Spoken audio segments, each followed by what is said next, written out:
É um dos maiores romancistas de toda a literatura portuguesa. O primeiro e principal escritor realista português. José Maria Eça de Queiroz, 1845, ano em que nascia, um dos mais emblemáticos autores portugueses. Natural da Póvoa de Varzim, foi no Porto, afastado do pai, que passou grande parte da infância e da adolescência. Anos mais tarde, em Coimbra, acabaria por se licenciar em Direito, numa altura em que começava a participar em diversas manifestações literárias. Em 1873, entrava na carreira política com a nomeação para cônsul de Cuba. Foi no jornal Gazeta de Portugal que se revelou como escritor.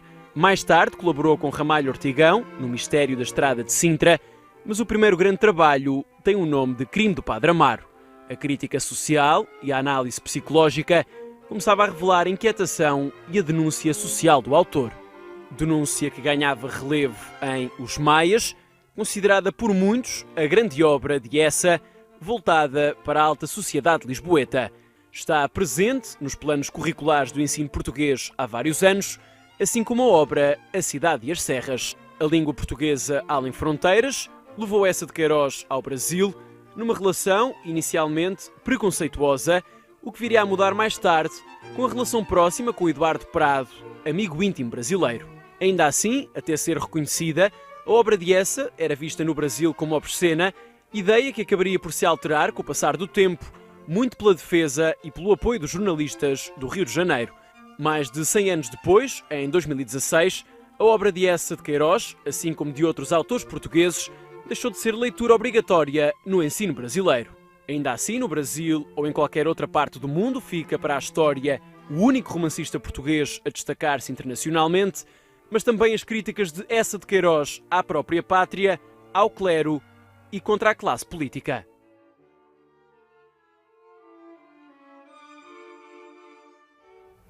Muito boa noite. O convidado de hoje não é Eça de Queiroz, como pode estar a imaginar, mas hoje temos uma convidada surpreendente, Mónica Figueiredo, uma professora universitária nascida no Rio de Janeiro, brasileira, uma estudiosa de Eça de Queiroz, filha de pais açorianos, já vamos falar disso. Vamos falar aqui de literatura portuguesa no Brasil, de literatura brasileira, enfim, de mulheres em Eça de Queiroz, de escritores portugueses, do Brasil também e de Portugal. Mónica, é um gosto recebê-la aqui no Porto Canal. Muito obrigada. Bem-vinda. Está cá agora, chegou em julho, Isso. Aqui ao Porto. Vai ficar pelo Porto até fevereiro, pelo menos. Isso. Já vamos falar disso. Primeiro o seu percurso. Os seus pais são dos Açores, mas já foi nascer ao Rio de Janeiro, é? Isso. Eu nasci no Rio de Janeiro. Na verdade, eu sou a primeira brasileira de um percurso de imigração, né? E que não, a gente também tem que dizer a verdade. As imigrações não são percursos necessariamente nem românticos nem bonitos, claro, né? São bons quando financeiramente dão certo. Esse talvez seja o único lado bonito da imigração. E no meu caso particular, no caso da minha família, não foi particularmente, digamos, exaltante o lado financeiro. Portanto, não é aquela história dos imigrantes que foram e enriqueceram e, portanto, tiveram esse lado que os beneficiou. Então, portanto, essa história ficou um bocado truncada na minha família, um bocado mal resolvida. E como era também uma família muito de mulheres, que havia só 2 homens na ponta, que na verdade era meu pai e meu padrinho, foi uma história engraçada, porque elas permaneceram ainda muito na ilha, né? Elas vieram para o Brasil, para uma cidade muito grande, para o Rio de Janeiro, mas mantiveram a memória das ilhas. Então, eu vivi uma realidade paralela, porque em casa eu vivia nos Açores, mas fora de casa eu vivia no Rio de Janeiro. Sim. Mas eu não tinha essa percepção, não. Eu só percebia que tinha alguma coisa esquisita quando eu ia para o colégio, por exemplo, que eu falava umas coisas que ninguém entendia. E aí eu dizia assim, tem alguma coisa errada. E aí eu descobri que eu falava 2 línguas. Coisas domésticas, claro, eu falava claro, em açoriano. E coisas do mundo concreto, aí eu conseguia falar em brasileiro, digamos assim. Mas isso foi estranho. E os seus pais tinham muitas memórias das ilhas e falavam muito sobre a ilha? Minha mãe com uma relação um bocado diferente. Da minha mãe é mais difícil falar disso, porque minha mãe não lidou bem com essa coisa de Portugal. Ela sempre negou muito a ancestralidade portuguesa, muito. Mas meu pai era engraçado. Meu pai era um personagem, então meu pai já está morto, minha mãe ainda não. Então meu pai, ele era português, mas mais do que português, ele era açoriano. Porque ele viveu aquela questão do salazarismo, de ter de sair de Portugal por conta da guerra colonial. Ele ia ser, chamado para a guerra, e isso ele nunca perdoou. Então, teve lá metido com a história da independência dos Açores também, mas sem entender direito que meu pai era muito mais... Papai era um personagem, de fato, era um grande personagem. E ficava muito danado, porque no Brasil as pessoas têm um conhecimento muito... Naquela época, hoje já também não. E a minha família, como era uma família muito humilde, então lidava com gente humilde também. Então, meu pai era chamado, por exemplo, na rua, o galego, né? Porque ninguém entendia direito o que ele falava, ainda mais o sotaque açoriano, a gente sabe que não é. Claro. Então, ele ficava louco, insano, chamava de galego, ele queria morrer. Então, e é claro que ele não percebia que quanto mais irritado ele ficava, mais as pessoas chamavam ele de galego. É engraçado isso. A Mónica faz estudos no Brasil? Faço. Formou-se em... Eu me formei na Universidade Federal do Rio de Janeiro. Na verdade, eu fui para lá por uma coisa engraçada, também um percurso engraçado. Chega-se aquela hora que você tem que fazer tem que fazer a universidade. E isso também não era um percurso da minha classe social. Aquilo não era uma coisa, digamos, natural para a classe social que eu vinha. Eu e minhas primas, a gente conseguiu ser, de fato, as primeiras a ter curso superior na família. E nós fomos num momento que isso não era uma coisa fácil para a nossa classe social. Conseguimos e fomos. E eu, na verdade, fui fazer o curso de letras porque me disseram na época que era porque, na verdade, o que eu gostava de fazer era ler, né? E aí, procurando os professores dos colégios públicos que eu frequentei, porque eu nunca frequentamos colégios que não fossem públicos. Não, aí os professores disseram, você tem que fazer letras, você escreve bem, você gosta de ler, e eu fui fazer letras. E eu fiquei maravilhada. Só que ao meio do semestre, no primeiro semestre, quando eu já estava ao meio do curso, é que eu descobri que era para ser professora. Eu nunca pensei que era para ser... Eu nunca quis ser professora na minha vida. Eu queria ler e escrever, era isso que eu queria fazer. Mas depois que eu cheguei lá, eu falei, gente, se tiver que dar aula para ler e escrever, está tudo bem, eu fazer qualquer negócio para isso. Depois vicia, Júlio. Na verdade é isso. E depois formou-se e foi professora a vida toda? Foi, porque, no fundo, o professor é ator mal resolvido, entendeu? Por quê? Porque a gente gosta de plateia, né? E porque a gente decora os textos e a gente quer que alguém escute. A minha filha tem a mania de dizer, mãe, para de dar aula. Sim? Eu dou aula. Às vezes eu estou dentro de um táxi, se o motorista calha de perguntar alguma coisa, quando eu estou vendo, estou explicando. Está a explicar. É o vício do professor. É isso. E foi dar aulas de quê, Mónica? Aí a gente se forma, quer dizer, a UFRJ, que é a universidade que eu me formei, você escolhe a habilitação. Você pode fazer língua portuguesa e uma língua estrangeira, e você sai habilitada para aquilo, ou você faz língua portuguesa, habilitação para literatura portuguesa e literatura brasileira, que foi o que eu escolhi. Na verdade, quando eu descobri que era para dar aula, eu imaginei que eu fosse trabalhar com literatura brasileira, porque eu já tinha uma leitura muito grande de literatura brasileira e eu tinha a paixão por um determinado autor brasileiro, que era o Graciliano Ramos. E eu imaginei que eu ia por aí.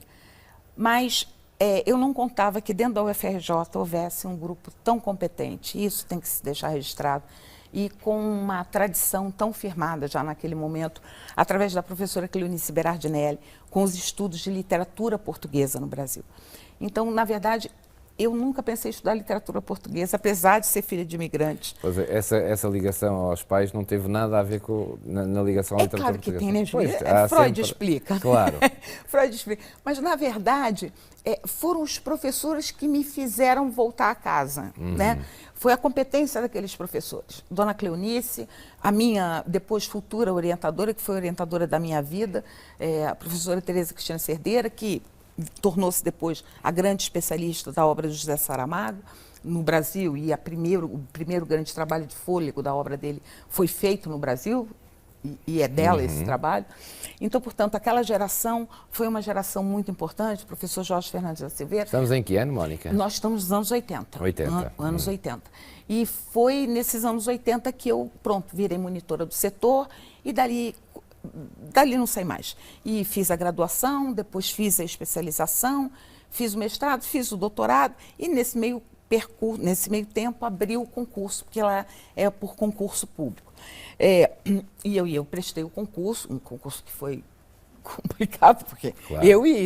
Como se diria no Rio, eu e a torcida do Flamengo íamos a vaga, e graças a Deus eu consegui uma vaga, mas... Para dar aulas. Para dar aulas. Quer dizer, claro que eu trabalhava na iniciativa privada, né? porque não podia esperar isso. Dei aula muito para o que vocês chamam aqui de miúdos, dei aula para liceu, dei aula muito, e dei aula em universidades particulares. A vaga depois é para a universidade. E depois é que, só em 97 é que eu prestei concurso para o UFRJ. Foi quando finalmente abriu esse concurso. E quando é que regressa a Portugal? Qual é, depois desses anos todos? Não, olha, a primeira vez que eu voltei em Portugal foi... Voltou não, a primeira vez que veio. Que vim, voltei. Olha, você está vendo, isso é ato falho. É que no fundo, quando eu vim a primeira vez, foi uma coisa louca, Júlia. Isso foi uma coisa muito bonita, porque a minha família toda voltou comigo. A ideia era essa. Eles estavam vingados. Era a vingança do imigrante. Como eles não conseguiram voltar. Claro. Então, foi uma coisa muito... Isso foi muito comovente. Vieram para aqui para Portugal ou foram para o continente ou para a ilha? Não, eu vim para o continente porque eu era, na verdade, uma menina. Eu tinha terminado a minha graduação e abri um concurso. A Secretaria das Comunidades aqui de Portugal fez um concurso. Não me lembro direito o que era. E uma professora lá da UFRJ, eu tinha feito um trabalho de final de curso sobre imigração. Naquela época eu estudava uma autora portuguesa, que, aliás, deixo aqui registrado, não sei por que vocês esqueceram dela, uma escritora importantíssima, chamada Olga Gonçalves. E eu tinha feito um trabalho sobre a Olga Gonçalves, sobre a imigração e sobre a Olga Gonçalves. Aí pronto, vai dar que a gente não... A minha dissertação de mestrado foi sobre imigração portuguesa. E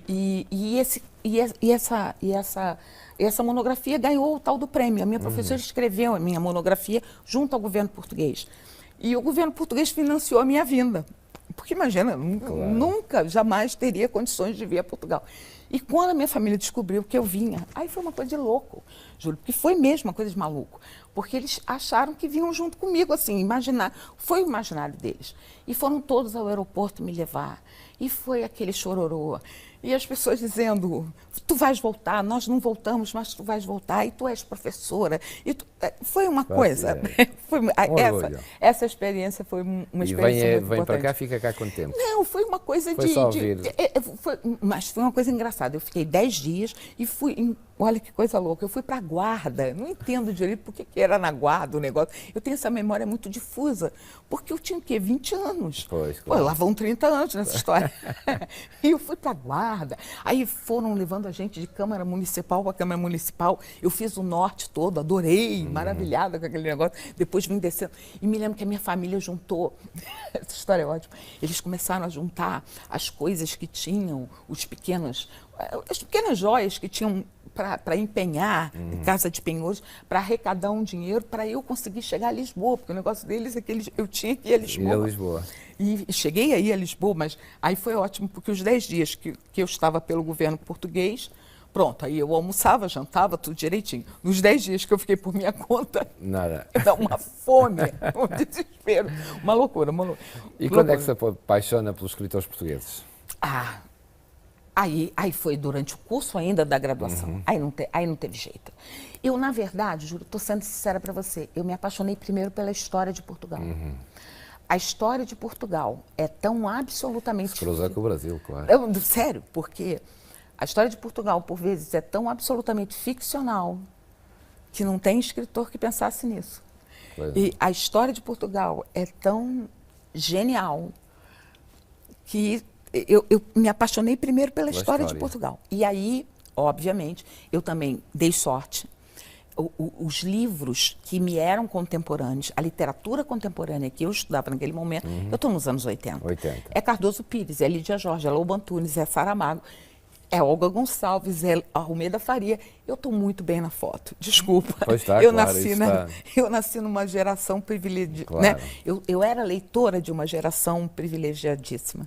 Então, não tinha como, sabe, assim, eu peguei o que de melhor havia, né?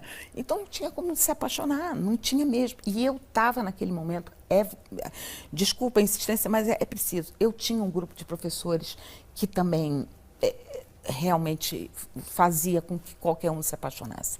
Isso é fato. E essa de Queiroz, chega à sua vida quando? Mas essa foi uma coisa engraçada, porque no fundo era assim, essa é matéria obrigatória, claro, na universidade, um semestre inteiro só sobre essa de Queiroz.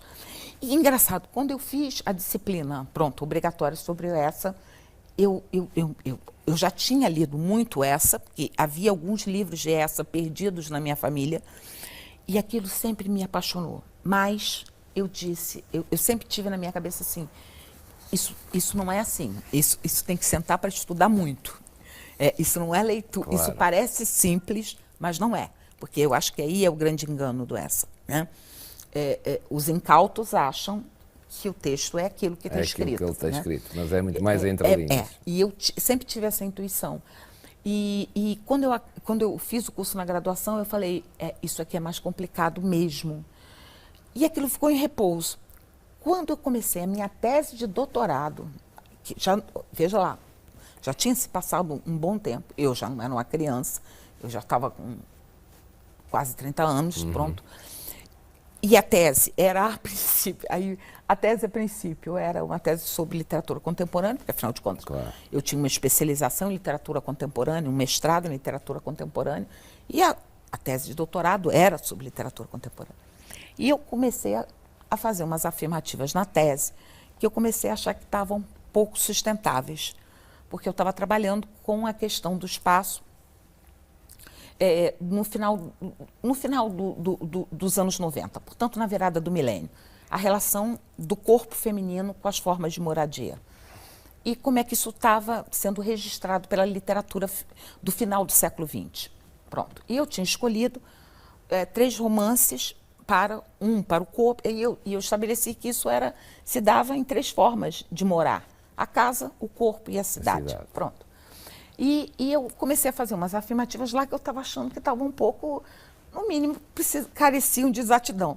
Eu falei, eu não posso ficar afirmando isso sobre esse final de século se eu não ver como é que isso aconteceu antes, como é que foi o final do século anterior.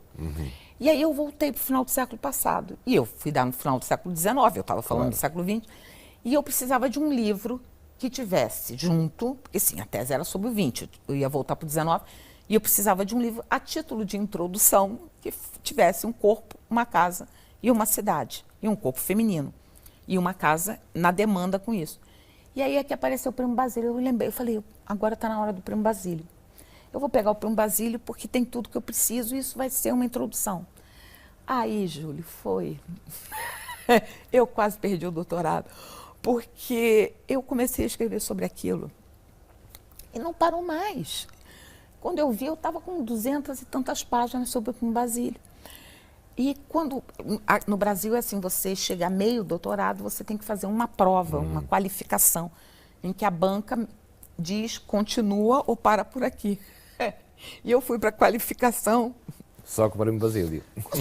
O quê? 200 páginas do Primo Basílio. E eu falei assim, e eu achando, porque eu sou otimista, as pessoas, porque eu tinha certeza que aquilo estava bom. Isso eu tinha certeza. Mas eu tinha a ilusão que as pessoas iam dizer assim, olha, isso está bom, então faz o seguinte, esquece o resto, faz só sobre isso aqui. Né? É ilusão, a gente é esperançosa. E a minha orientadora, a professora Tereza Cristina Cerdeira, ela tem a grande qualidade. Eu tenho uma certa tendência astrológica, ela é sagitariana, e ela é otimista, até não poder mais. Então, ela acho que acreditou também nisso. Então, a gente foi para a qualificação, foi uma coisa, porque as pessoas diziam assim, isso está muito bom, mas o que isso tem a ver com a tese? Porque a tese é sobre o século XX. Claro. Você escreveu 200 páginas sobre o século XIX. E eu falei, acabou. Eu quero escrever sobre o século XIX, não quero escrever mais sobre o XX. E aí eu caí na real que eu tinha que acabar a tese. Pronto, eu tinha. E para poder estudar, aí pronto, eu descobri que eu queria estudar o século XIX. E aí nisso a Tereza para mim foi fundamental, porque aí ela limpou as 200 páginas, transformou aquilo num longo capítulo de quase 100, mas já não era tanto. Eu consegui acabar a tese, que até eu gosto dela, depois virou um livro, é um livro até que, pronto, lá fez seu sucesso. E depois que aquilo acabou, que eu defendi a tese, que aquilo virou um livro, eu falei, agora, ninguém me segura. E eu estou no século XIX, eu sou muito feliz, Júlio. É? Eu sou. E continua? Eu estou ali, estou bem. E com feliz. essa? Com essa, não, eu não sou uma mulher muito fiel. Não. Nunca, a fidelidade não é uma particularidade minha. Quer dizer, fidelidade literária, Eu sei, digamos. estamos a falar Mas disso. assim, e o Essa já compreendeu isso, né? Então, durante muito tempo, fui toda dele. Mas agora a gente tem que fazer umas negociações, porque senão também fica chato. Então, assim, Essa e Machado, Essa e Clarín, que é um escritor espanhol contemporâneo a ele, Essa e a Luís de Azevedo, que é um escritor brasileiro, do naturalismo brasileiro, que pouca gente trabalha e que foi muito mal lido no Brasil, foi a minha última pesquisa. E agora eu estou com Essa e Geografia. Estou trabalhando com umas coisas, estou estudando Geografia. Então, assim, dá para fazer umas coisas. E é por isso que vai ficar cá uns meses? Vou ficar até fevereiro. Se ninguém me expulsar, eu fico até fevereiro. Sobre esse tema, essa é a geografia. Essa é geografia. Agora, o que eu estou pensando é isso. Isso porquê? É encomendado pelo Brasil? Não, ideia é mesmo minha. Porque ideia é assim, sua. no Brasil a gente tem uma coisa, a UFRJ nos exige um projeto de pesquisa constante. Então, portanto, no máximo, os órgãos de pesquisa, e eu sou pesquisadora do Conselho Nacional de Pesquisa. Além de ser professora da UFRJ, eu sou vinculada ao Conselho Nacional de Pesquisa, que é um órgão, que financia os pesquisadores, ligados às grandes universidades. E esse órgão É duro. Ai, senhor! Ai, senhor! Mas e ele vai ficar uns meses a fazer essa Exatamente. pesquisa. E ele nos diz, assim, muito gentilmente, que a pesquisa tem que estar atualizada. Isso significa que de 3 em 3 anos você tem que começar e concluir um trabalho. Então, eu terminei agora, no final do ano passado, a tal sobre o Luís Azevedo, que é o tal escritor esquecidinho, que eu resolvi ver se alguém lembrava dele. E agora eu comecei essa nova... na verdade, é sobre a questão do espaço, a geografia na obra do Essa. Portanto, volta ao Essa. Volto ao Essa. E agora o Essa geograficamente pensado. Talvez seja isso. Este livro, No Corpo, na Casa e na Cidade, que não é só sobre o Essa, mas as mulheres de alguns dos autores portugueses. Porquê é que se centrou nas mulheres? O que é que no século XIX a mulher é diferente do século XXI? Nada. Por isso ficou no século XIX, a tese é como se fosse o século XX. Eu vou dizer uma coisa para você, porque aqui não sei como está, porque não estou, obviamente não vivo aqui, não sei como é que estão as demandas cotidianas. Mas no Brasil, e principalmente a geração mais jovem, né, esse grito feminista voltou com toda a força. Né? E isso eu, obviamente, tenho de mim todo o respeito e todo o apoio, toda a efusividade que eu posso dar a isso. Agora, é preciso pensar também, e isso às vezes é uma coisa que eu gosto de lembrar as minhas alunas em particular, e principalmente as mais ativistas, é que essa história não começou agora. Claro. Né? E parece, às vezes, a tendência que se tem por uma falta imensa de cuidado histórico. Isso tem me apavorado um bocado, né? O quanto a memória está sendo esvaziada e quanto o estudo da história está sendo perdido. Que antes de mim o caos, depois de mim o dilúvio. Né? Eu tenho essa máxima. Então, assim, parece genuinamente que o feminismo começou agora, às 3 da tarde, né? Agora eu sou a melhor feminista do mundo. Houve um percurso para trás, e sério. E que começa, genuinamente, no século XIX, desculpa. E estão plasmadas nestas obras de Lídia Jorge Saramago, de Dessa de Queiroz? Exatamente, entendeu? Estão Lídia ali. Jorge Saramago são mais recentes, mas Essa, sim? já estavam no Essa? Eu acho. Se você parar para pensar, assim, que o Essa dá voz a uma criada, não é? E veja lá, constrói uma vilã. Aí vai dizer, é uma vilã, é uma bruxa, mas é a única vilã que tem motivo para ser vilã. Aquela Juliana é historicamente explicada. Ela tem um motivo ancestral para ser o que ela é. Ela não é vilã porque ela é. Ela é vilã porque historicamente ela foi espoliada. Ela tem uma dívida ancestral por trás dela e ela vai cobrar a dívida. Por ser mulher? Também. Também? Também, por ser mulher, por ter dado o azar de nascer feia num momento histórico em que a beleza é moeda de troca, por não ter conseguido casar, que era a única saída. Hoje acontece muito. Não, de novo, ser se a gente for fazer paralelo, Júlio, dá um desespero. Pois. Porque a única coisa que eu acho que a gente se livrou, e não, é só entrar numa loja de lingerie, foi do espartilho. Mas entra numa loja de lingerie. E lá está o... E tá lá, e hoje quem compra somos nós, pagando o olho da cara. E comprando ainda nessa perspectiva do desejo? Do desejo, com certeza, com certeza.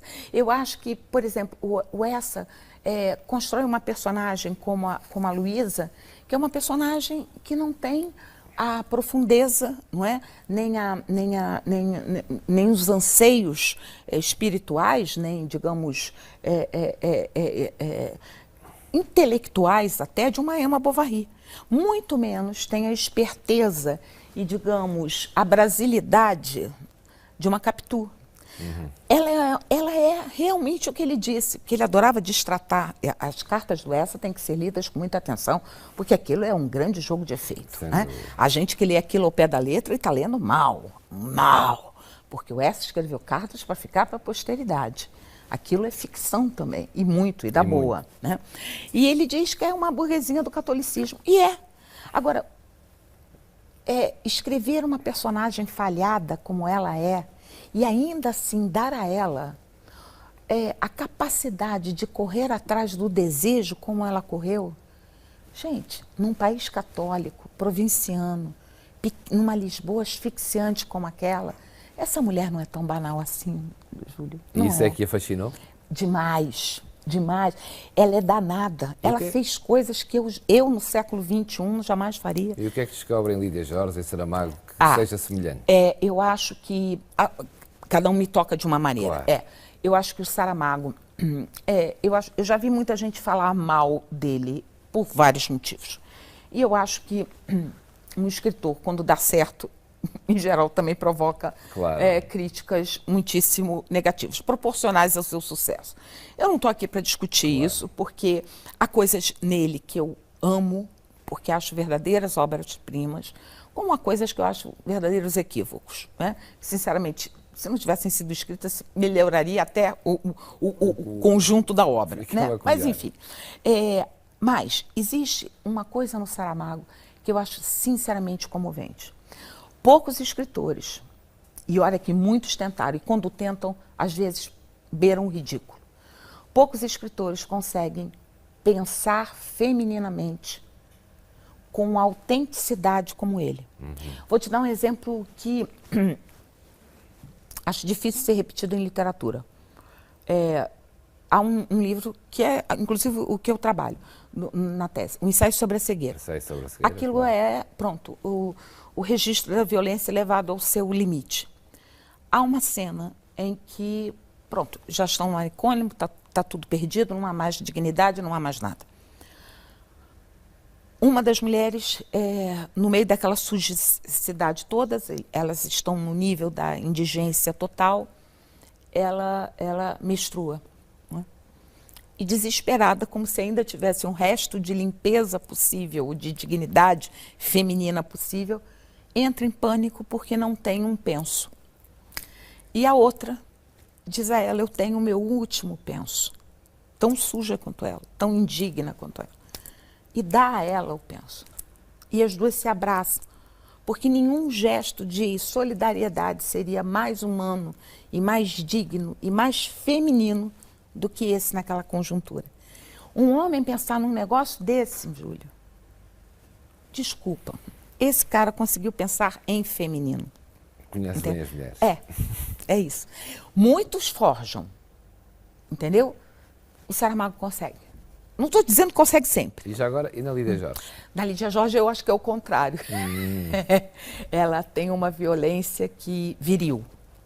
Não estou dizendo que é masculina, não. Claro. Eu estou dizendo que é viril. O discurso da Lídia Jorge desculpa, pronto, a força da palavra, mas é uma porrada. O discurso da Lídia Jorge é apavorante. Eu tenho medo da Lídia Jorge. e tenho mais medo, isso eu já tive a oportunidade de dizer a ela, porque a figura física dela, a voz principalmente, e a maneira doce com que ela trata as pessoas, é assustador, porque é o paradoxo. Né? Porque a literatura dela, se lida com atenção, é muito violenta. é muito violenta. E as personagens, as mulheres, são sempre mulheres. Claro. A grande maioria das narradoras são mulheres. E essas mulheres estão sempre desabrigadas. Isso é minha teoria, pronto. Isso é uma das coisas que eu gosto de falar sobre a Lídia Jorge. As narradoras são sempre personagens com vozes que vão ao longo do livro se assumindo como vozes de narrativa, porque há sempre aquela simulação entre uma voz em primeira pessoa e uma voz em terceira pessoa.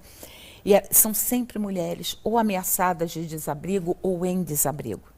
São sempre ilegítimas, são sempre com as casas partidas, são sempre as que precisam lutar para reconquistar ou para ter o seu lugar.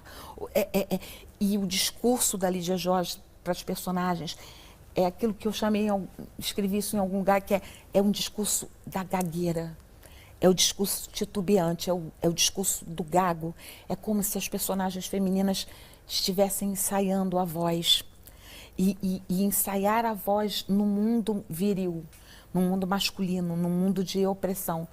Isso é de uma fortaleza. É muito como a Lídia Jorge me comove demais. Demais. Acha que a literatura tratou sempre assim as mulheres? Eu acho que a literatura fez o que a história muitas vezes deixou de fazer. Ela abriu espaço. Ela guardou registro. Ela abriu lugar.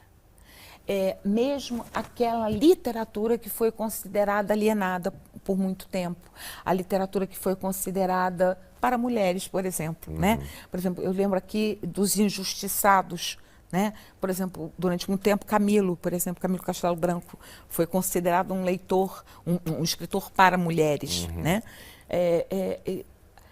Mas a capacidade de um Camilo quando ele coloca lá a amável leitora, querida leitora, abnegada leitora, devotada leitora, ele está dizendo que há um público leitor que é feminino e que a sociedade também é feita delas e que pelo menos ele só se alimenta e as contas só são pagas porque é alguém que consome. Né? E as mulheres consomem mais. Mais. Voltando ao Essa, só estudou as mulheres do Essa nos livros dele ou estudou as mulheres do Essa na vida dela? Olha, isso... O Essa foi casado, mas foi rodeado sempre de mulheres.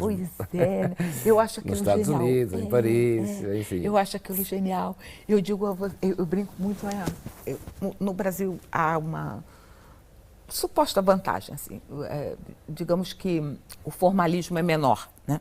Então, portanto, há coisas que são possíveis de se falar em salas de aula e que aqui, talvez em Portugal fossem menos possíveis. Institucional.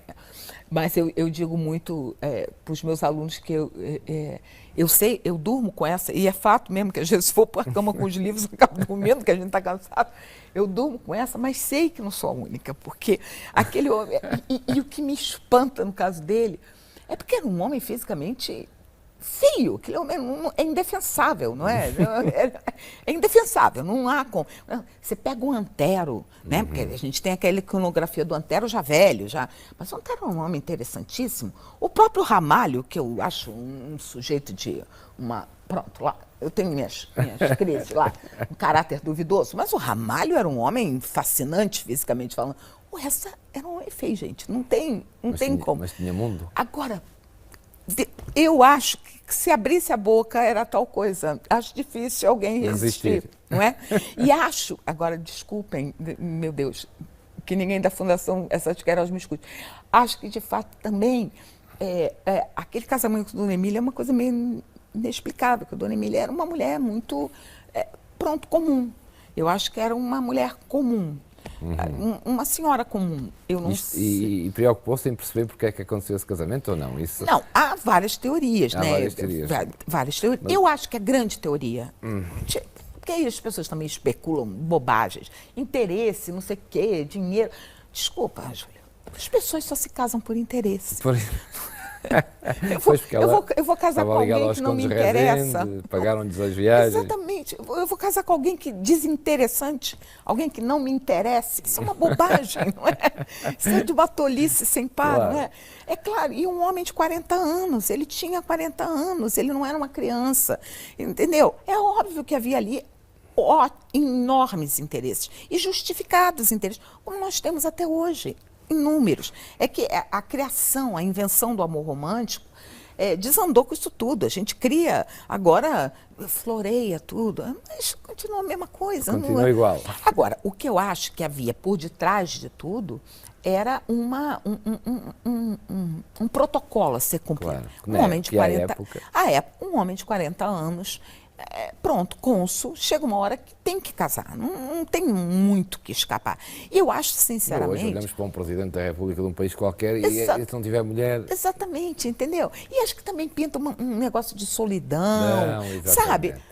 Cansa um bocado, não é? A gente, eu acho que isso é a crise dos 50. Eu acho que a gente vai ficando mais, não, sossega, menos passeio. E eu acho que para isso ela foi uma excelente companheira, entendeu? Ela deu uma apaziguada na vida, ela deu, e convenhamos, o direito de ir e vir ela nunca tirou dele. Então, pronto, eu acho que foi um feliz casamento, um felicíssimo casamento. Mónica, a conversa está a avançar, mas é extraordinária, estou aqui a ouvi-la.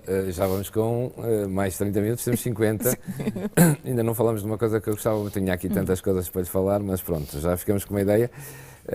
Tem a ver com a literatura portuguesa no Brasil. Isso. Ainda há pouco na peça ouvíamos que em 2016 deixou de ser obrigatória. Isso. Portugal, o Brasil está cada vez mais distante de Portugal, sendo que a literatura ainda assim é o grande polo de união entre dois países que falam a mesma língua. E porquê é que isso acontece? Isso acontece porque eu acho que o Brasil nunca esteve tão... Eu vou dizer uma coisa para você.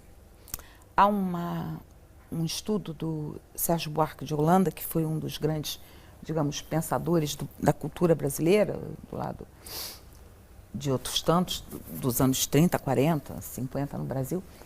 E ele cunhou uma frase que foi repetida ad infinito e sempre muito mal repetida, porque mal lida e descontextualizada. Em determinado momento, ele vai dizer num dos textos dele que o brasileiro é cordial. Corta-se isso e repete-se. No contexto do que ele diz, no texto, ele explica que cordial é necessário que se volte à etimologia. Vem de cor, vem de coração, vem, portanto, do que há de mais primitivo na emoção.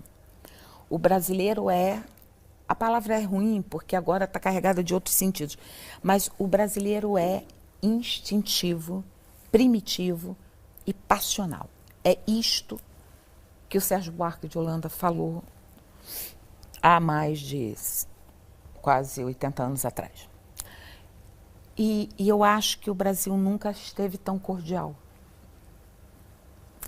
E qualquer coisa que seja cultura no Brasil hoje atrapalha, é um empecilho, porque vem dar um refinamento, vem dar um lustre, vem dar uma melhoria que essa cordialidade não quer ver.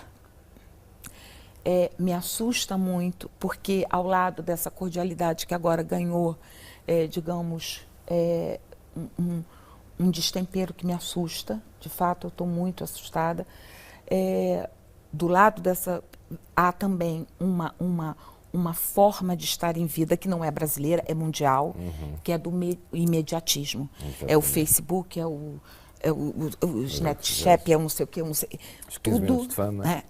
Tudo tem que durar 5 segundos.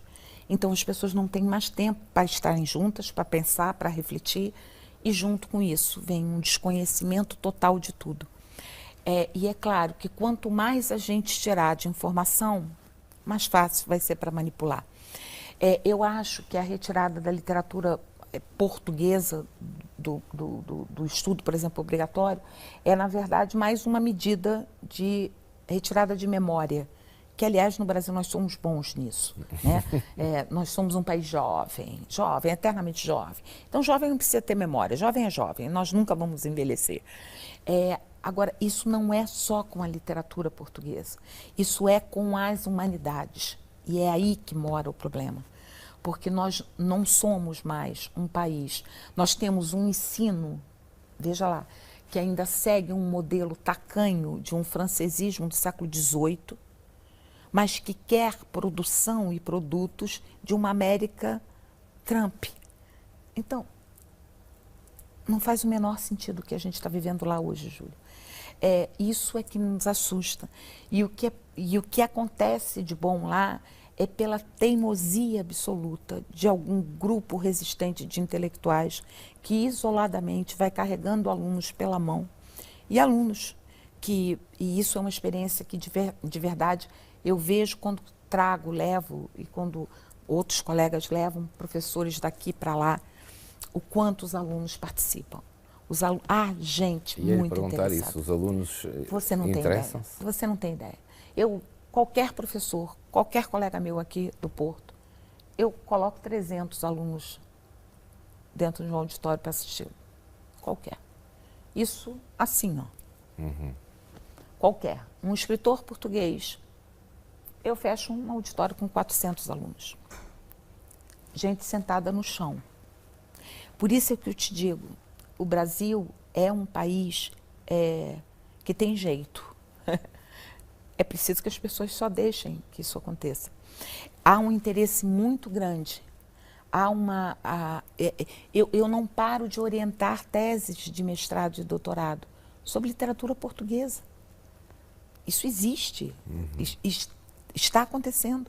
E hoje o que eu escuto dos meus colegas daqui é que a maioria dos alunos dele, pelo menos os da pós-graduação e os mais interessados, são os brasileiros, que estão vindo para cá por conta do problema da segurança no Brasil. No Brasil, muitos a vir. E já agora, Mónica, e a literatura brasileira em Portugal? Tem ideia? Tem. E não acho que seja na mesma mão. Acho que os portugueses ainda são muito preconceituosos em relação à literatura brasileira. Acho que há alguns professores aqui, vamos fazer justiça, e aqui no Porto há um polo sério de estudos de literatura brasileira. A professora Joana Matos Fria faz um trabalho muito bonito com literatura brasileira aqui. Estou falando dela porque é quem eu conheço. Deve haver mais colegas que trabalham com isso também. Mas acho que falta muito, muito. Eu nunca vi, por exemplo, um evento organizado aqui sobre literatura brasileira. Olha que eu estou nisso há mais de 30 anos. É estranho. Quantos eventos já organizamos no Brasil sobre literatura portuguesa? Acabamos de organizar um imenso sobre o futurismo português. Convenhamos, Júlio, uma revista que só teve um número. Fizemos um evento lá para 250 pessoas, sobre uma revista que só teve um número. E eu nunca vi um evento português sobre nada do Brasil. A não ser os malditos 500 anos de descobrimento. Claro. Entendeu? Então, assim, outro dia estava... Foi esses dias... Isso é estranho, até porque nós consumimos o Brasil, alterou e muito até a forma de nós falarmos. E isso, essa cegueira... As novelas, a música... Pois é, essa cegueira que eu não compreendo. Do mesmo jeito que eu acho que nós falhamos em muita coisa. A música de vocês não é ouvida. O cinema de vocês não passa lá. Isso para mim é um absurdo. Portugal queixa-se que há um déficit de cultura. Nós absorvemos muito do Brasil. Exatamente, e muito pouco. Mas é isso, essa cegueira é que eu não compreendo. E se a gente deixar isso na mão dos governos, a gente está ferrado. Sabe por quê? Porque eles vão ficar discutindo reforma ortográfica. Claro. Que eu quero que se exploda o hífen. Já, agora qual é a sua opinião sobre o acordo ortográfico? Eu não tenho opinião. Não? Eu não tenho. Sabe por quê? Porque enquanto as pessoas estão discutindo isso, a gente está deixando de se ver. Me diga sinceramente, o hífen, essa altura do campeonato, o mundo está acabando. As pessoas estão morrendo em balsas. E as pessoas estão queimando dinheiro com hífen, Júlio. Pelo amor de Deus. Onde é que é a gente no mundo? Fernando Pessoa já estava perguntando isso há muito tempo. Claro. Eu não tenho mais saúde para isso. O hífen não é o nosso problema. Nós temos problemas muito sérios. Nós temos uma questão de ir e vir, de imigração, que ninguém sentou a sério para discutir. Nós estamos com um fluxo de ir e vir que ninguém discute seriamente. Nós não temos nem apoio para os que aqui estão brasileiros, nem dos que lá foram. Quer ver uma coisa que ninguém nunca fala? que final levaram as casas portuguesas que existem no Brasil e que eu frequentei quando eu era criança e que hoje viraram sucata, que eram as casas regionais dos imigrantes, que foram os meus pais, por exemplo, que construíram. As casas dos Açores, as casas da Beira, as casas do Minho, as casas. Isso existe no Brasil. E isso agora não tem uma geração que continue, porque a geração dos imigrantes acabou comigo. A minha filha ainda sabe que o avô é português. Que idade tem a sua filha? Está com 24. 24? É. Filha única? É, filha única. Aliás, belíssimo, que a gente só faz uma obra de arte, claro. né? Então, assim, ela ainda tem essa memória. Ela ainda tem, porque eu fico ali. Agora, não sei quantos mais tem. Claro. Entendeu? Isso é coisa importante para se falar. Isso tem que ser discutido. Qual é o papel relevante que essas coisas têm que ter? Agora, estão discutindo o hífen. Eu não sei, Júlio. E por que as universidades são tão fechadas? Eu não sei. Eu não consigo compreender. E vou dizer uma coisa a você. Está a falar das universidades lá ou cá? As duas. As duas? São fechadas lá também? Eu acho que o Brasil é muito mais receptivo. É? Volto a dizer. Sim, sim. Volto a dizer. E digo mesmo, e não estou dizendo por todas as universidades brasileiras. Mas quando eu vejo que, e agora estou dando aqui o crédito, a coisa de uns 3 anos, eu sou péssima para data, a coisa de uns 2 anos ou 3 anos no máximo, houve um enorme congresso de literatura portuguesa na Universidade Estadual de Manaus. Manaus, que fica no fim do mundo. Pelo amor de Deus, no meio da floresta amazônica. Manaus, discutindo literatura portuguesa. Houve professores que foram para esse congresso, que viajaram 5 dias dentro de uma balsa para chegar nesse congresso. 5 dias dentro de uma balsa. Eles dão aula no limite da floresta, no meio da floresta. Impressionante isso. Então, assim, isto a gente faz. E, por outro lado, eu não entendo.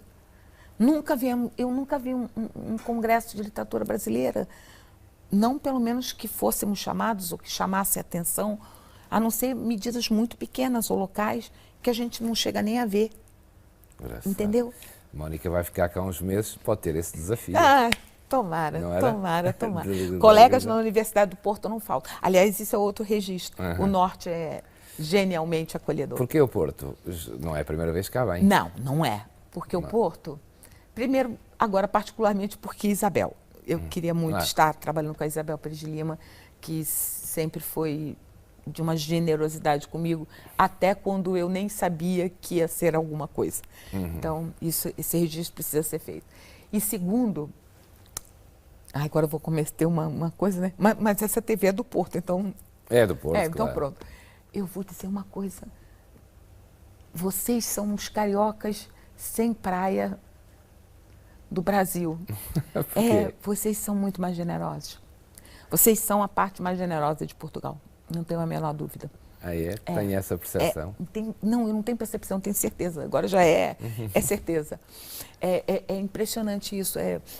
Eu acho que o sul de Portugal já está, não sei como defensivo. Eu vejo essa receptividade aqui e vi no Alentejo, para desespero de quem quiser ter. O Algarve me assusta, porque eu já não sei mais o que tem de português ali, né? E Lisboa e arredores não me comove mais. É claro que me comove, óbvio, tudo que há em Lisboa, os amigos que eu tenho em Lisboa, tudo, pronto. Mas a receptividade, eu vou te dizer, o meu problema no Porto é assim, eu vou comprar jornal. As pessoas estão falando, estão lá, estão contando seus casos. O meu problema é sair dos lugares, porque eu gosto de ouvir as fofocas, eu quero saber. Outro dia, 2 senhoras estavam discutindo quem é que era a mais bem vestida no casamento que as 2 tinham ido. E eu louca para saber qual era, elas estavam votando. E aí a senhora perguntou, qual é só isso que a senhora quer? Aí eu disse que sim, eu tive que ir embora, não fiquei tristonha. Quando regressar ao Brasil em fevereiro do próximo ano, como é que acha que vai encontrar o seu país? Júlio, ou como é que espera encontrar o seu Júlio, país? Eu tenho a teoria do fundo, até para a minha vida, porque já passei por situações em que a teoria do fundo foi aplicada e comprovada. Tem uma hora que você bate e vai dar no fundo. E quando você bate, você tem que voltar, né? Eu acho que nós estamos em plena descida.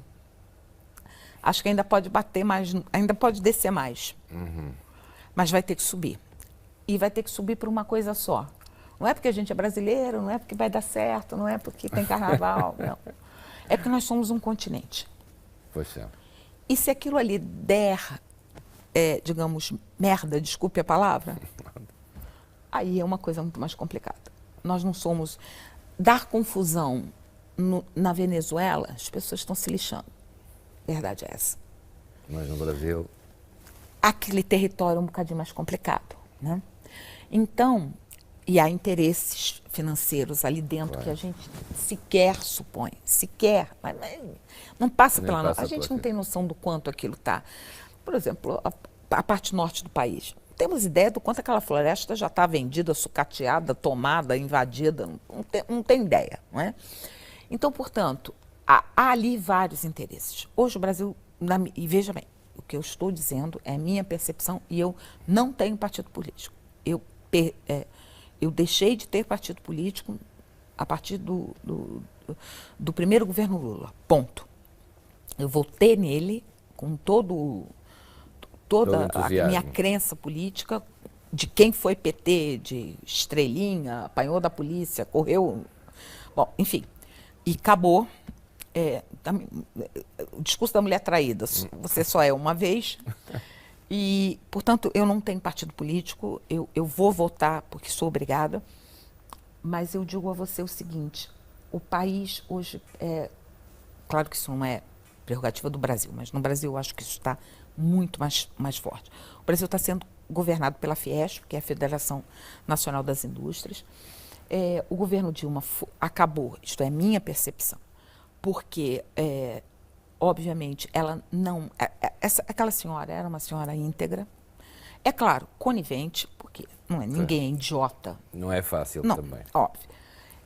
Eu acho que ela foi tirada, porque de certa forma, e de muita, talvez, certa não, de muita forma, ela não ia permitir e não quis fazer as reformas que agora estão sendo aprovadas, porque é isso que a Fiesp quer. Então, ela teve que ser tirada para que essas reformas fossem colocadas em votação e aprovadas, e para isso o boneco que está lá serve.